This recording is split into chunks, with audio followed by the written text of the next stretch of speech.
Yung ban China, meron silang coordinates? Yung 9-dash line nila? Wala. Wala eh. Tayo nga may baseline eh. Sila wala eh. Kung ano mangkinin kanila eh. This Chinese aggression, according to Chief former Justice Carpio, is the gravest external threat to the Philippines since World War II. Mr. President, ang binanggit niya kanina ay pinagsama-sama po niya yung exclusive economic zone at saka yung continental shelf. Talaga po nga abot kayo ng 500,000 square kilometers. Ang pinag-uusapan po natin, exclusive economic zone lang. Ayan po yung mapa ng China. Makikita po ninyo yung 6.1. Kapag yan po ay tiningnan ninyo at pinag-aralan po ninyo yan, yan po ay nakatala doon sa International Hieroglyphics Organization or S23. Lahat po ng coordinates nandyan. Kaya nga po pinoproblema natin, hanggang ngayon, wala pa po tayong ganyan. Sana man lang yung West Philippine Sea, kapag ka lahat po ng kailangan ng United Nations, kasi bago po tayo makapagpatala ng ating sariling pangalan ng dagat, katulad ng West Philippine Sea, hindi lamang po declaration ang kailangan natin eh. Nagdi-declare tayo ng 200 nautical miles. Hindi naman po tayo nagdi-deposit ng mapa na may coordinates doon sa United Nations. Wala pong mangyayari. Yun po yung proseso eh. Tingnan po ninyo yan. 6.1, yan po yung South China Sea. Hindi po ninyo makikita ang West Philippine Sea. Kaya po tayo nagtatalo dahil yung ating West Philippine Sea, kailanman hindi mag-a-appear dyan hanggat hindi po nagagawa ni Commodore Tariela yung dapat niyang gawin. Imbes na gawa na siya ng gawa ng caricature, dapat mag-submit na siya. Senator Kiko Pangilinan napahiya sa ipinakita ni Senador Rodante Marcoleta. Senate President Tito Sotto nasupalpal din. Welcome back to Kaakibat TV. Trending at viral ngayon sa mundo ng politika na kung saan mainit ang naging talakayan sa Senado nina Senator Rodante Marcoleta at Senator Kiko Pangilinan hinggil sa isyu sa West Philippine Sea o South China Sea. Sa sesyon nga sa Senado February 2, 2026 ay iginit ni Senator Marcoleta ang kahalagan na mabigyang definisyon ang coordinates ng West Philippine Sea para tuluyang maipagtanggol ang sovereign rights ng Pilipinas sa sarili nitong exclusive economic zone na kung saan tinanong ni Senador Rodante Marcoleta si Senator Kiko Pangilinan kung saan ito nakuha ang mga data mula sa pinag-aagawang teritoryo ng Pilipinas at bansang China. Mr. President, in the sponsorship speech of the Honorable Senator from Pampanga and Quezon City, he said that the resolution will signal our resolve to prevent China from claiming 500,000 square kilometers of our exclusive economic zone. I'd like to ask the gentleman, Mr. President, where did he get his data of 500,000 square kilometers? Yes, Mr. President, the data was taken from the computations based on the Philippines 200 nautical miles exclusive economic zone, Mr. President, and juxtaposed with the claim of China in the 10-dash line, wherein about 90% of the West Philippine Sea, South China Sea is being claimed by them.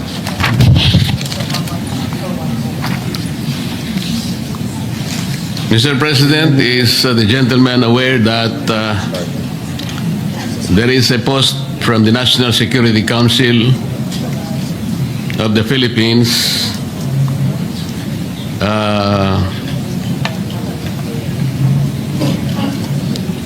saying that our West Philippine Sea is approximately 381,000 square kilometers?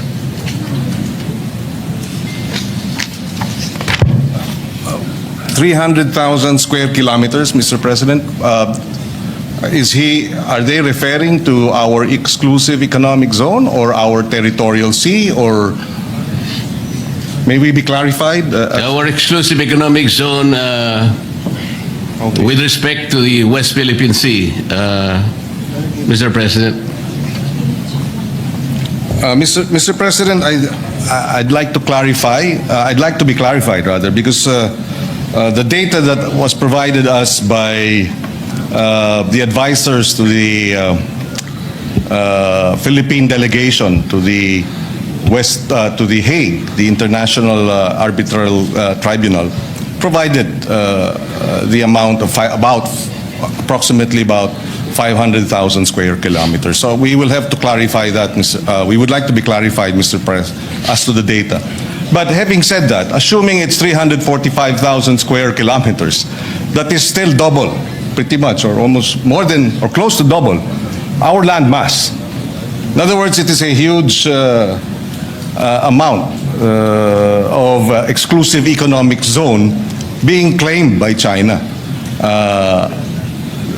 That we have sovereign rights over our territorial sea, as well as we have exclusive rights over our exclusive economic zone, which includes, as the gentleman has mentioned, at least from his data, 360,000 plus square kilometers.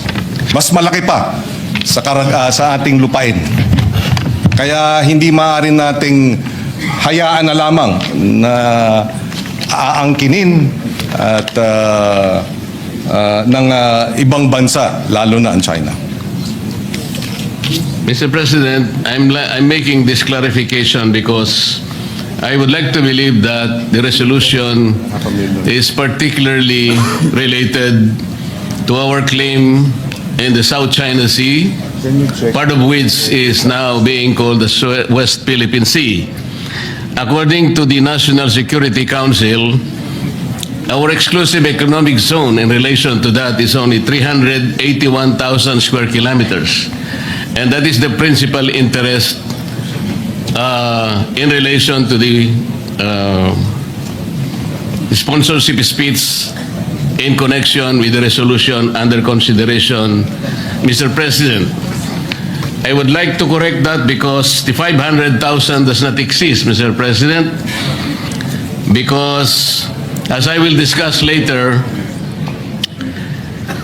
in Magallanes versus Ermita, this is a jurisprudence that was penned in relation to the conflicting maritime area in Republic Act 3046 and Republic Act 9522.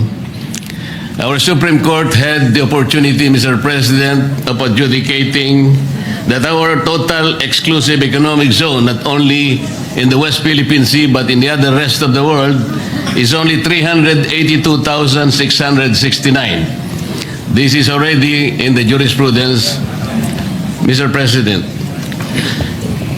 Thank you for that, Mr. President. We are currently securing the information that was relayed to us by Justice Carpio, and therefore, assuming for the sake of argument that it is 345,000 square kilometers, it does not remove the fact that that is a huge amount of our economic zone that is being aggressively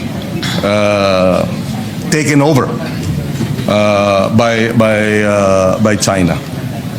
The only reason, Mr. President, that I'm trying to specify the exact area of our exclusive economic zone, because the next question is, would the Honorable Senator agree that in law a claim to land or waters must be defined by metes and bounds?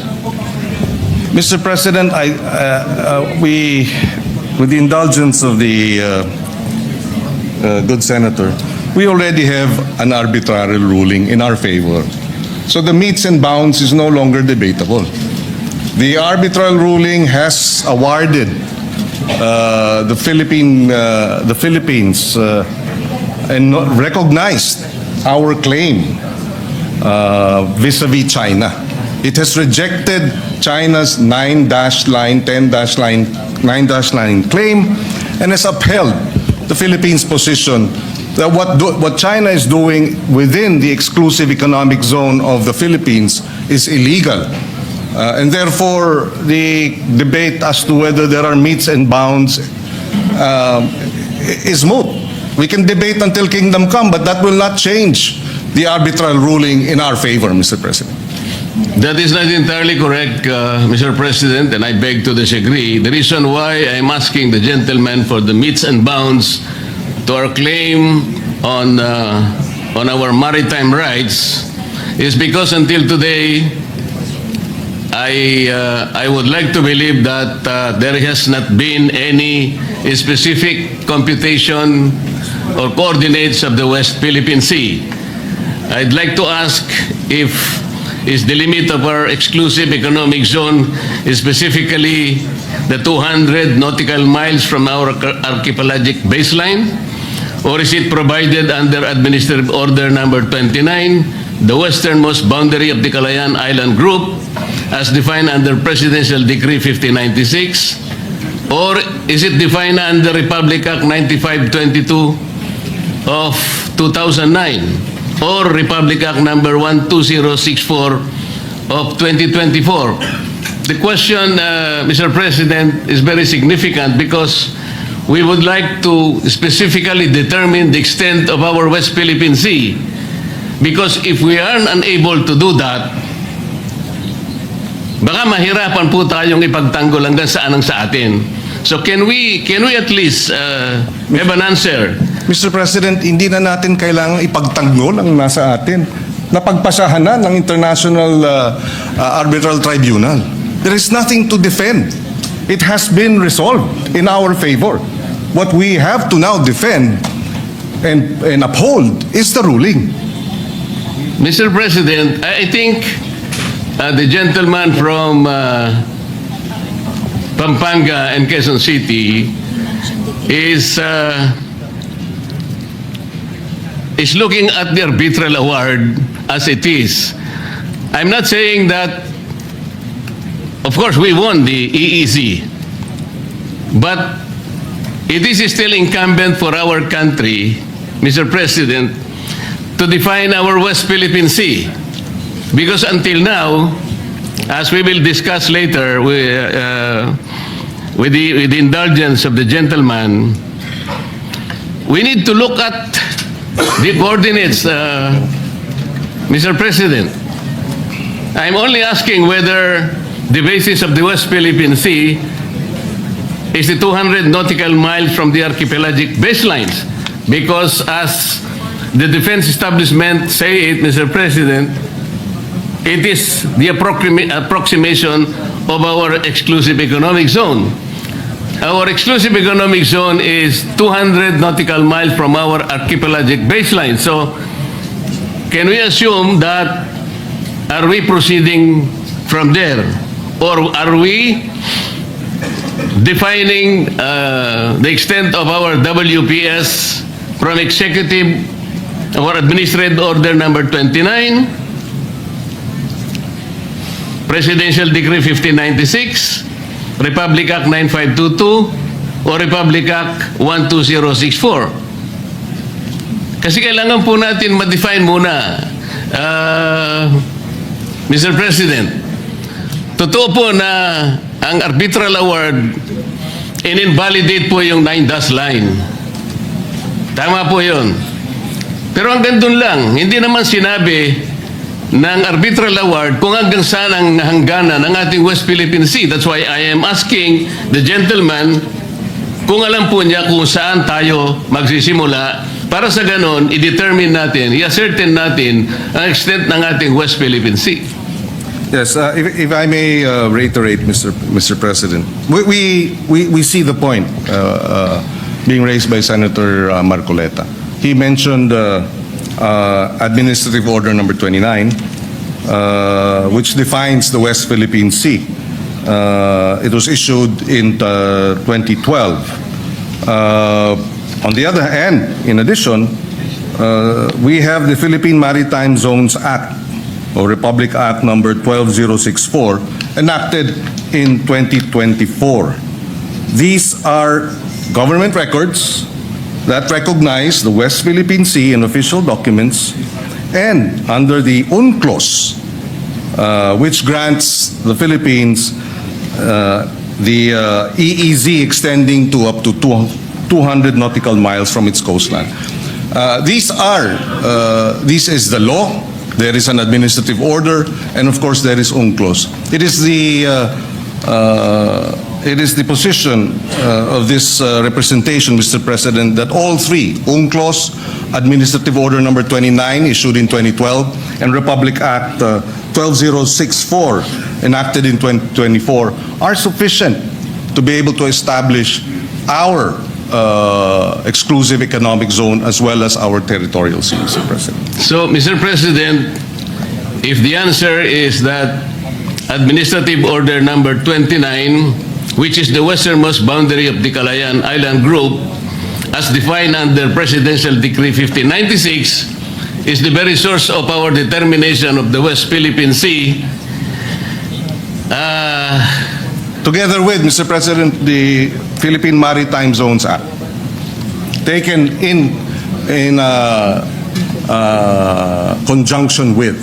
So it's the AO 29 as well as RA 12064 and finally UNCLOS.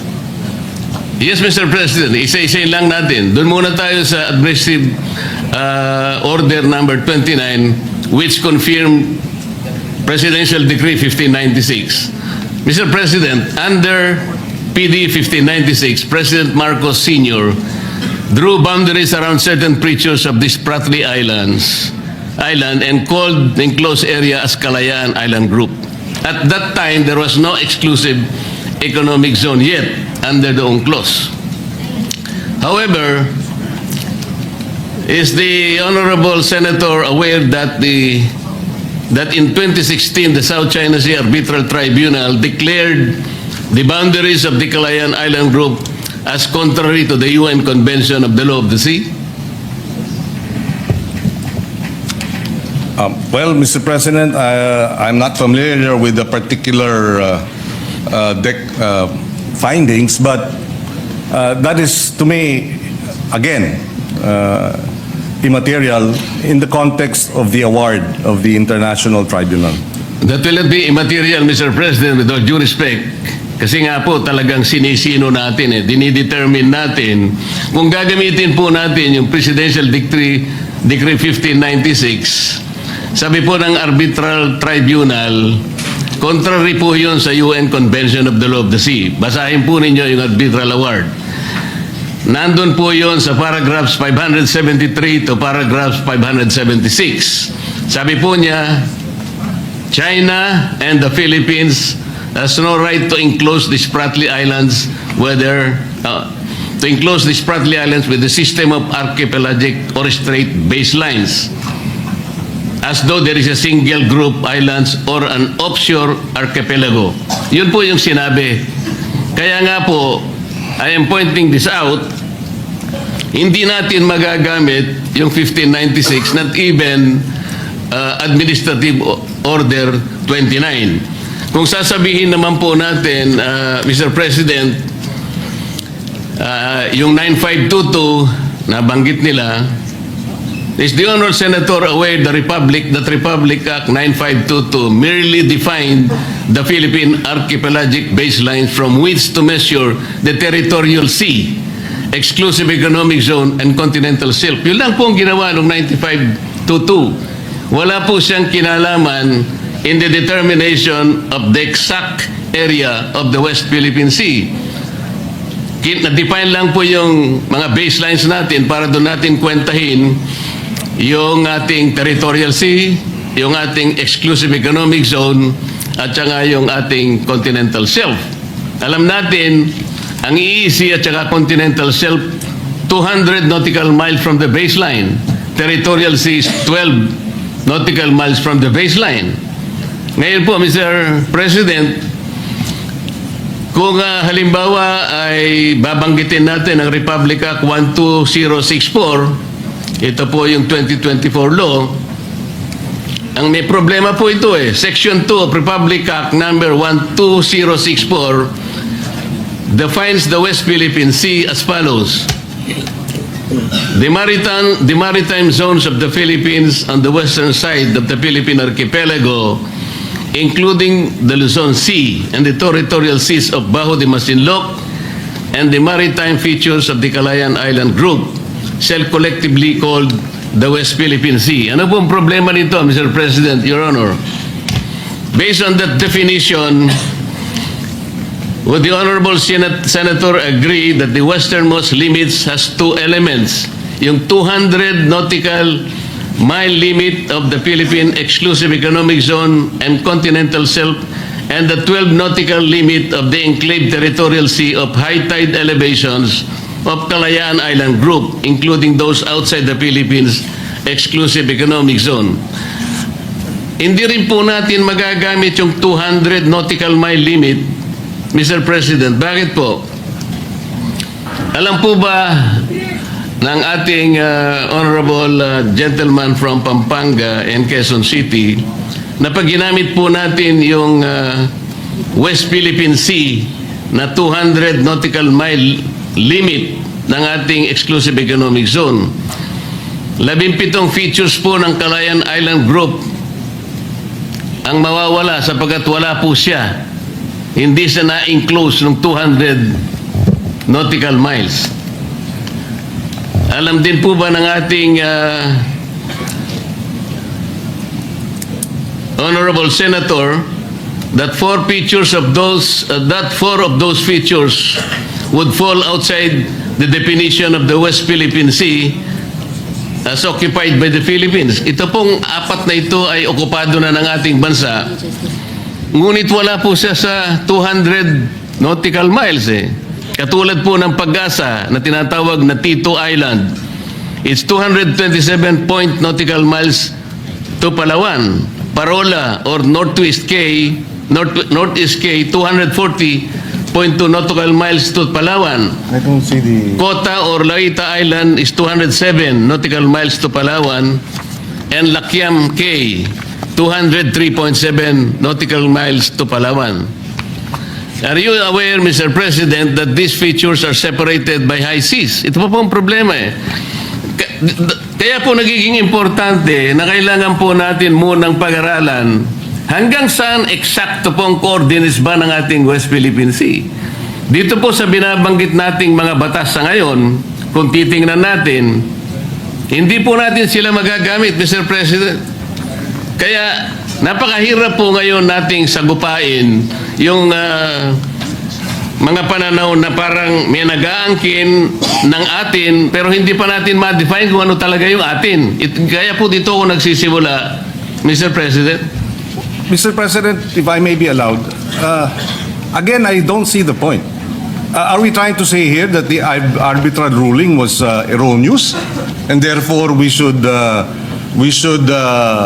stop claiming what was awarded us? I don't see the logic, Mr. President. We were awarded by the arbitral tribunal. It is ours. Now, is the gentleman saying the tribunal was mistaken and therefore what was awarded to us should not have been awarded to us because of these problematic, well, at least from the point of view of the good senator, problematic definition of what the West Philippine Sea is? I beg to disagree, Mr. President. Besides, the arbitral ruling did not touch on the issues being raised today by the good senator.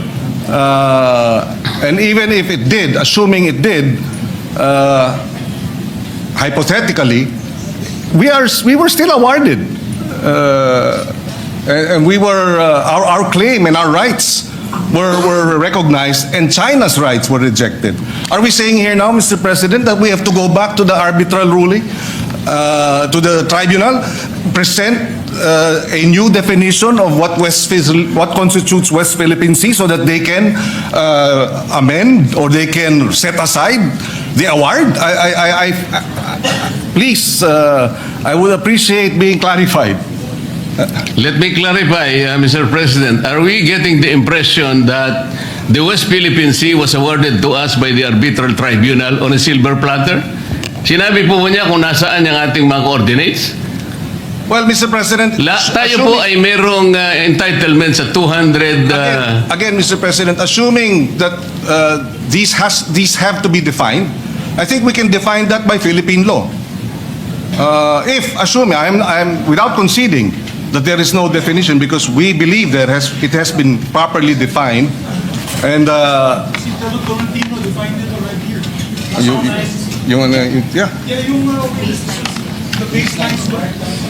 the maritime base. Oh, we were not in the Senate then, but Yeah, both of you were not the Senate. We already discussed it. He had the big billboard.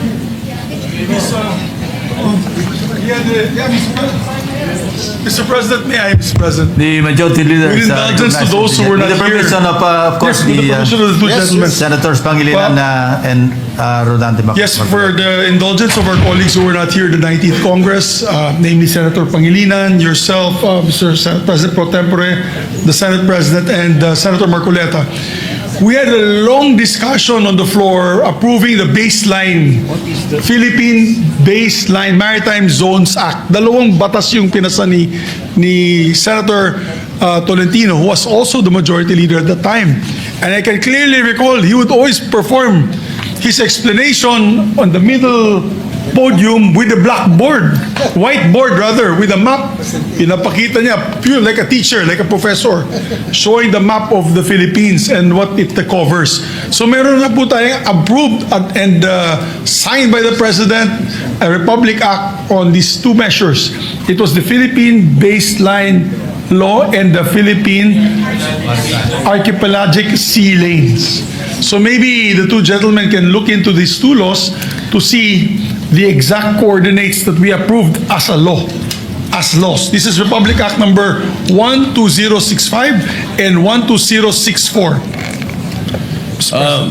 Mr. Permission of President, the three gentlemen, the Senate President is recognized. Sa patuloy nga ng talakayan ni na Senator Kiko Pangilinan at Senator Marcoleta ukol sa economic zone ng China at Pilipinas, ay biglang sumingit ang Pangulo ng Senado na si Tito Sotto, na kung saan patuloy na iginit ang ginawang 9-dash line ng bansang China.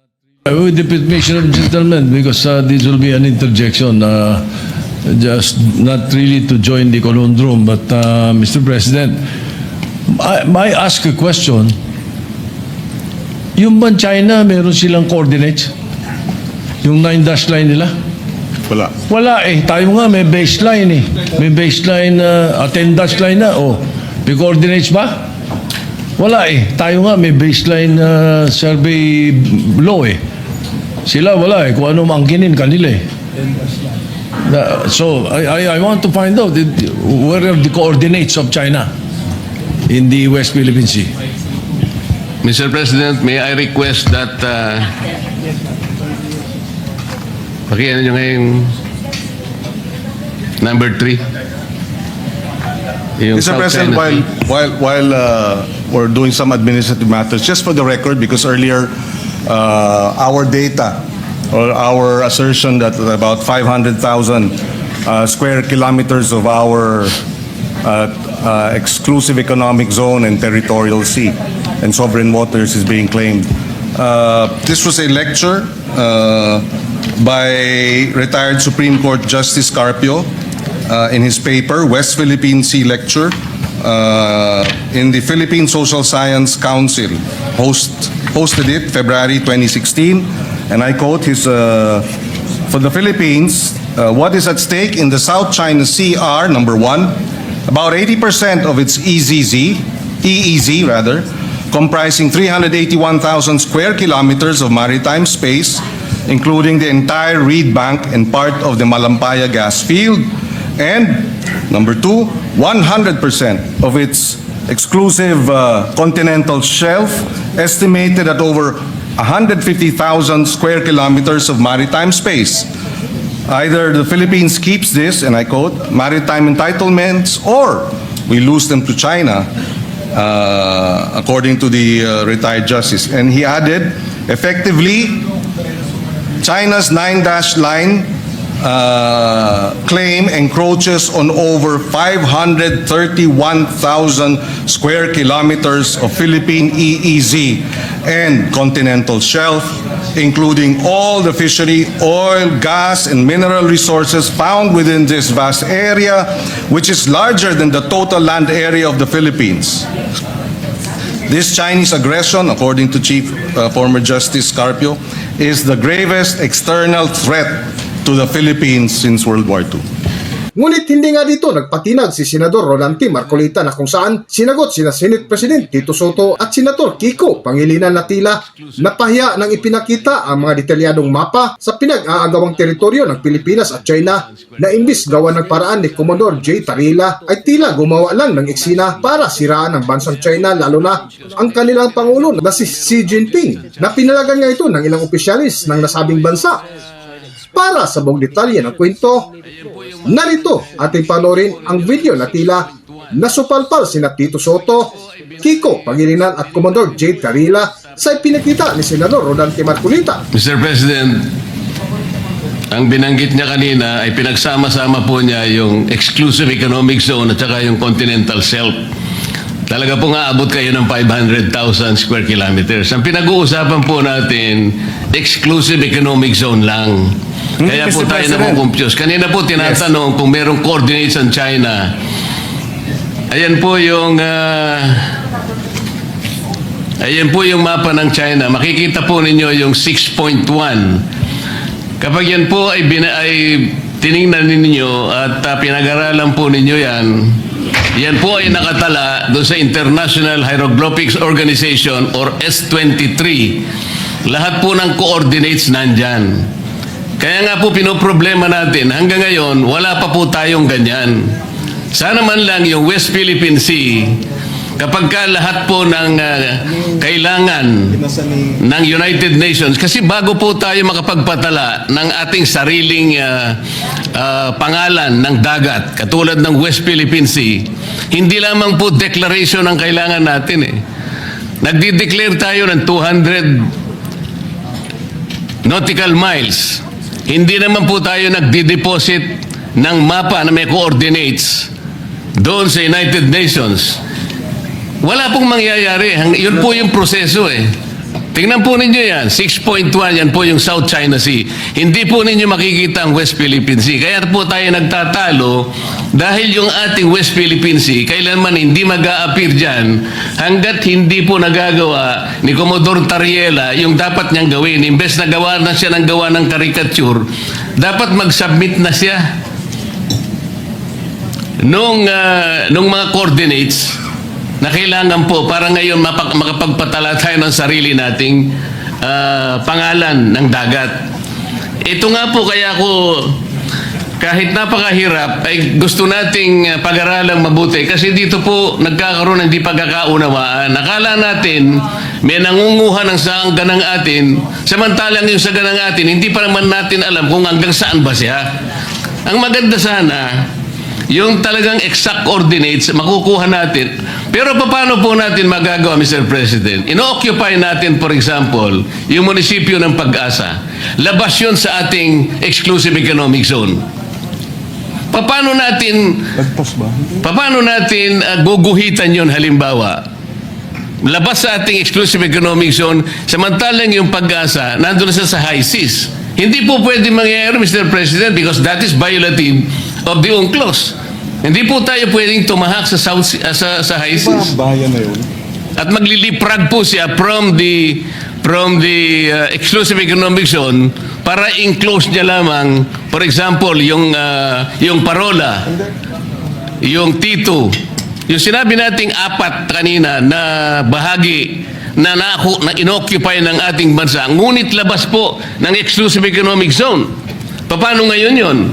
Eh di kapag ka sinabi natin, we were awarded our exclusive economic zone, o umalis na po tayo doon sa mga features na inoccupy natin ngayon, simply because they are not enclosed by the West Philippine Sea na binabanggit natin.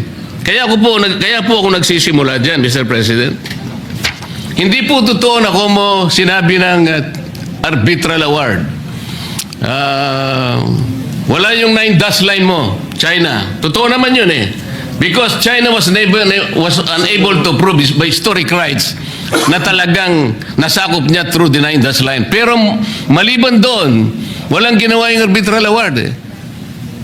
The arbitral tribunal did not adjudicate yung pamumosisyon nila sa mga features. Hindi naman niya sinabi, China, umalis ka na dyan sa mga inoccupy mong features. Meron ba siya sinabing gano'n? Wala po. And China continues to occupy those features. Meron din tayo. Meron din ang Vietnam. Kaya po disputed ngayon eh. Kahit na po in-award ang West Philippine Sea o yung ating exclusive economic zone, it's still a disputable waters. Dahil nga, wala pa tayong coordinates na isasubmit na nire-require po sa atin. This is the whole point, Mr. President. Yes. If we may be allowed. Mr. President, gaya ng nabanggit kanina ng ating mga kasamahan, noong 2024 na ipasa yung RA 12064 nga at doon mismo dinebate Section 14, other maritime jurisdictions, the Philippines shall exercise all other maritime rights and jurisdictions in accordance with the UNCLOS, the South China Sea Arbitration, case number 2013-19, international law and other pertinent and regulations of the Philippines.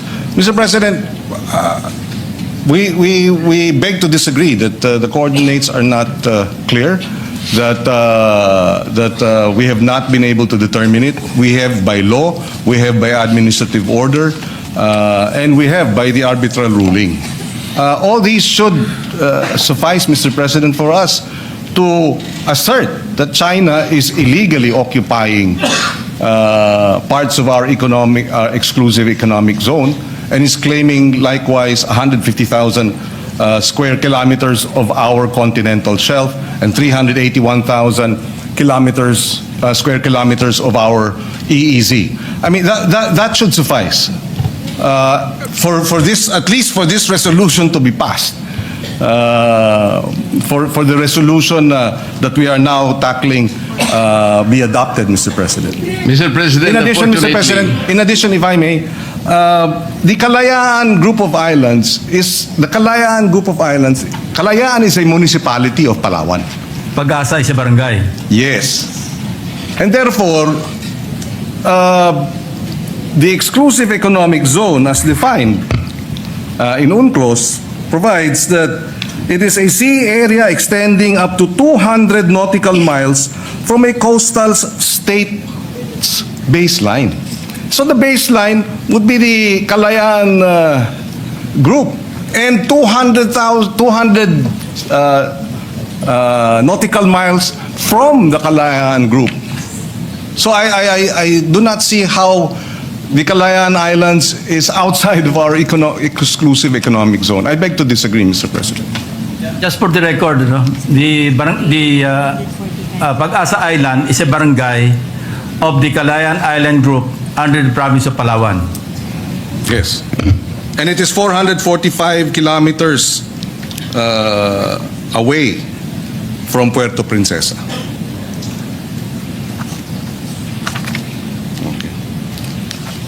Mr. President, the problem is under Section 2 of Republic Act 12064, which defines the West Philippine Sea as follows. The maritime zones of the Philippines on the western side of the Philippine archipelago, including the Luzon Sea and the territorial seas of Bao de Masinloc and the maritime features of the Kalayaan Island Group, shall be collectively called the West Philippine Sea. What is the problem there, Mr. President? Yun nga po kasing Pag-asa Island at saka yung Parola Island, nakasama po ng KIG, ay labas po doon sa West Philippine Sea. At ito po ay blurred by the high seas that separate them from the rest of the Kalayaan Island Group. So let me show, pwede bang pakita yung isa pang mapa? Map number 1. Uulitin.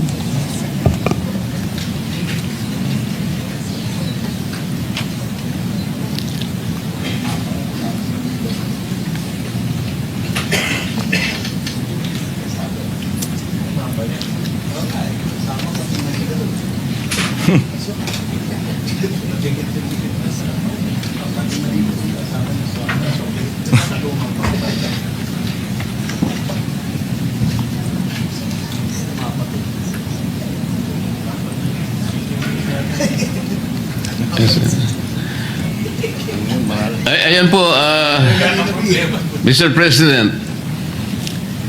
This is a map produced by the US-funded think tank called National Bureau of Asian Research. Dito sa mapang ito po, the area that is shaded in deep yellow is the Philippine Territorial Sea, while the area shaded in light yellow is the Philippine Exclusive Economic Zone and Continental Shelf. The area shaded in blue is the high seas. On the map are small features around which circles have been drawn. Some features are inside the Philippine Exclusive Economic Zone, while others are in the high seas. The circles drawn around these features are the enclave territorial seas. The features and circles are in different colors to represent the state occupying them. The features occupied by the Philippines are in yellow. Diyan po makikita ninyo, Mr. President, meron po tayong occupied na features na talagang labas nga sa, kagaya ng binanggit natin kanina, labas sa ating exclusive economic zone. There are 4 features in yellow that are occupied by the Philippines but are in the high seas. Other features that are occupied by China and Vietnam that are in the high seas but they are also being claimed by the Philippines. Given this situation, how can we draw the meets and bounds of the Philippine West, the Philippine outliers, meaning to say they are lying outside the exclusive economic zone? Paano po tayong papayagan na gawin yun? May encroach po natin pati yung high seas. The UNCLOS, Mr. President, prohibits us from enclosing the high seas, and international tribunals have nullified boundaries that leapfrog. Hindi po natin sila pwedeng ikonekta. Kaya nga natin magagamit yung mga batas na ginawa natin dahil meron pong problema. At makikita po ninyo yung mga features, for example, yung nandyan po sa loob ng ating West Philippine Sea. Makikita nyo yung mga circles in blue. These are occupied by other nations. Pero doon sa ating memorial na sinabit po sa arbitral tribunal, Mr. President, ang Pilipinas nag-agree na lahat po ng yan ay hindi na natin aariin. Meaning to say, there will be reduction po yan sa ating West Philippine Sea. Ganun po, kinompromise natin eh. Basahin po natin yung award. So, hindi, ang dami pong nawawala sa West Philippine Sea natin. Mr. President, if we may,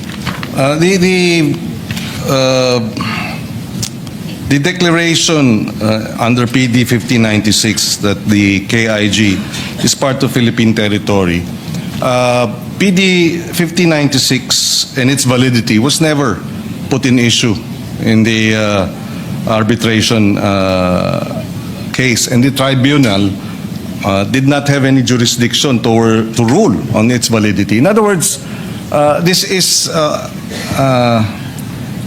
outside the issue of the award.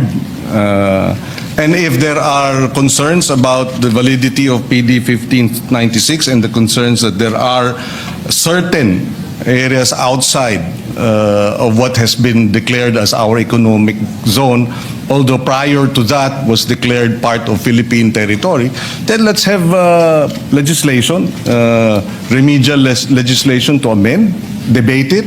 If the good senator believes that should be part of Philippine territory and would like to amend PD 1596 or affirm it, then let's debate it on the floor by way of proposed legislation. But in the context of the arbitral ruling, Mr. President, I will again point out that this debate,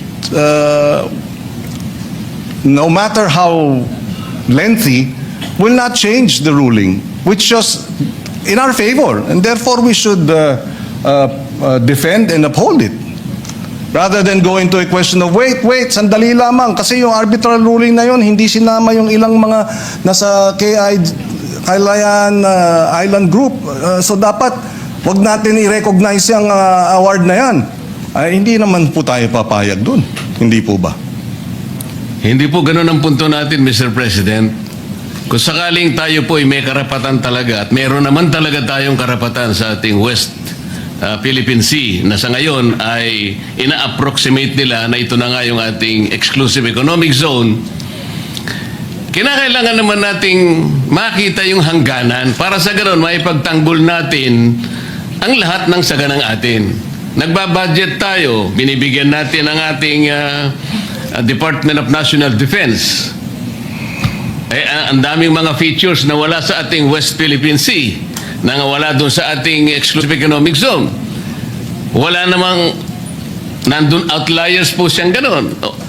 Pagkatapos, sinasabi ng 1596, atin yun, pero sabi ng arbitral tribunal, sabi ng award, sinabi na nga natin, paragraphs 573 to paragraphs 576, neither the Philippines nor China has the right to enclose that part of the Sprat list. Ibig sabihin, ninalipay niya po yun eh. So wala din yun eh. Kinakailangan nating itama lahat. Sangayon din sa UNCLOS na doon naman ay signatory tayo. Ito po yung kanina ko pa gustong ipaliwanag. Walang masama na yung ating saganang atin, pag-aari natin, madetermina natin. Halimbawa, binigyan tayo ng isang pag-aari, isang sukat ng lupa. Sinabi ng ating kaibigan, mula sa bundok na ito hanggang doon sa bundok na yun, sa iyo yan. Alam po ninyo, pag hindi natin natituluhan yan, nakuha yung kabuuan kung hanggang saan ang ating pag-aari, mahihirapan lang tayo eh. Kaya po nagkakaroon tayo ng pag-aaway, ngayon lamang po nakikita na natin ang talagang pangangailangan na pag-aralan nating mabuti muna ito. Kesa sasabihin natin, gagawa ng halimbawa ng caricature ang isang Commodore natin na ilalagay niya sa nakakatuwa at pangit na itsura ang leader ng isang bansa. Imbes na yun ang gawin niya, siguro kinakailangan muna nating i-determine with precise precision at with coordinates para sa ganon, alam na natin, maiguguhit na natin, pati po doon sa S-23. Ito po yung International Hydrographics Organization, matatala na yung ating West Philippines. Magkakaroon na po ng coordinates, kagaya po ng pinakita natin kanina, ng South China Sea is designated by 6.1. Yun po sana yung dapat natin munang gawin. Hanggang dito na lang muna ang ating video at kung nagustuhan nyo, huwag kalimutan mag-subscribe at pindutin nyo na rin ang notification bell para ma-notify ko sa ating susunod na video. Maraming salamat!